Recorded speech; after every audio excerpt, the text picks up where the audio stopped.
Okay, guys, I'm gonna show you how I sweat solder my ring bands. This is a split shank for contact spot ring shank. This is how I do it. It makes it so it's less cleanup than flipping it over and putting the pallions on. This is how I sweat solder or a ring shank. I use acetylene. My torch tip is dirty, clearly. I use acetylene, which burns a little bit hotter than propane. So you have to remember that when you see me using my torch. Okay, so I heat it up and I spray on my protective flux protection stuff. I've never been able to not have fire stains. So anyways, so I just get it heated up. I've already flattened the tops of each one. And then I just get my little pallions. I ball up my little pallions. Right now oh, this is too hot. Hold up. I'm using Easy on this. Depending on how many elements that I put on my bezel kind of determines whether I use Easy or Extra Easy.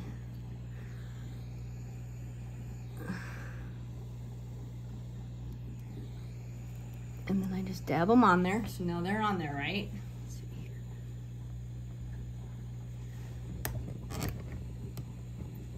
And then once you have them on there like that, then you just heat it up.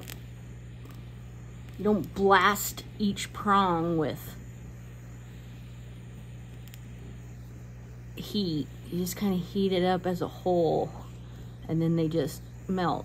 And another thing you can do to prevent it from running down the sides is to use like a pencil, just a regular lead pencil, and you can scrub it with the pencil, and then it won't run down the shank. But I'm just so used to doing a lot of cleanup that it doesn't bother me. Okay.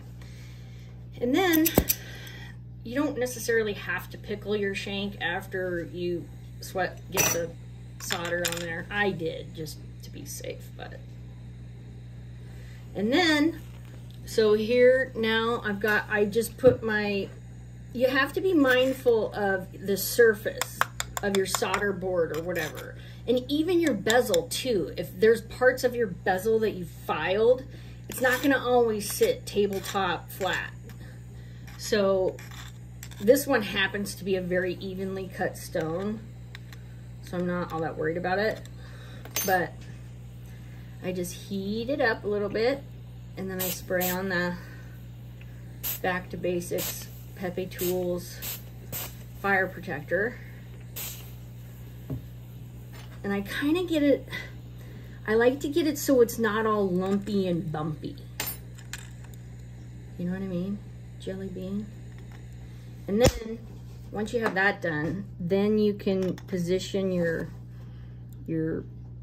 ring shank however you can also flip it over too and do it the other way, but I prefer doing it this way because it allows me to see the back plate and the evenness.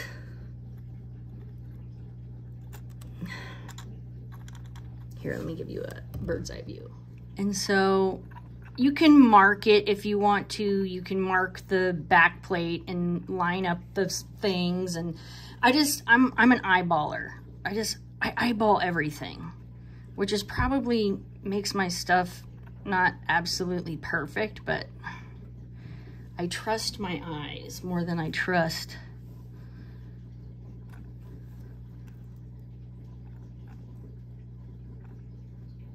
my eyes. Then I squat down and I look at it from this angle. I squat down and I take a look at it and make sure that it's all even, and that when I kick on that solder, which I'm gonna try to do that here with you guys. I need a new tripod. This tripod is dog shit. Okay, hold on. All right. Okay, and then once you have it where you want it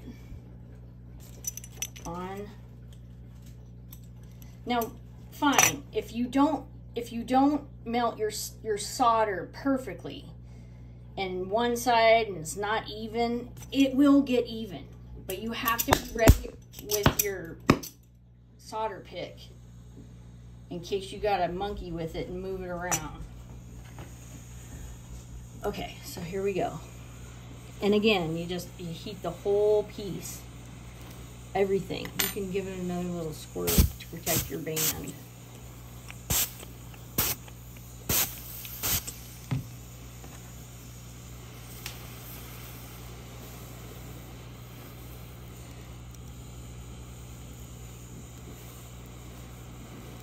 And then you'll see it flow, and you'll see it sit down.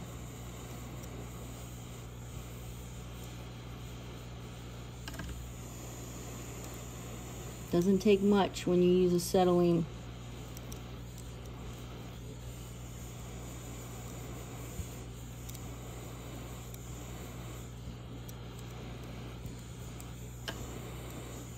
There we go. All soldered and set. And then you can check it before you throw it in your pickle and make sure that it's straight, it's the way you want it. You know, the orientation is the way you want it. I wanted the tip to be a little bit further up. I didn't want it perfectly centered on this one because it's going on a really tiny finger.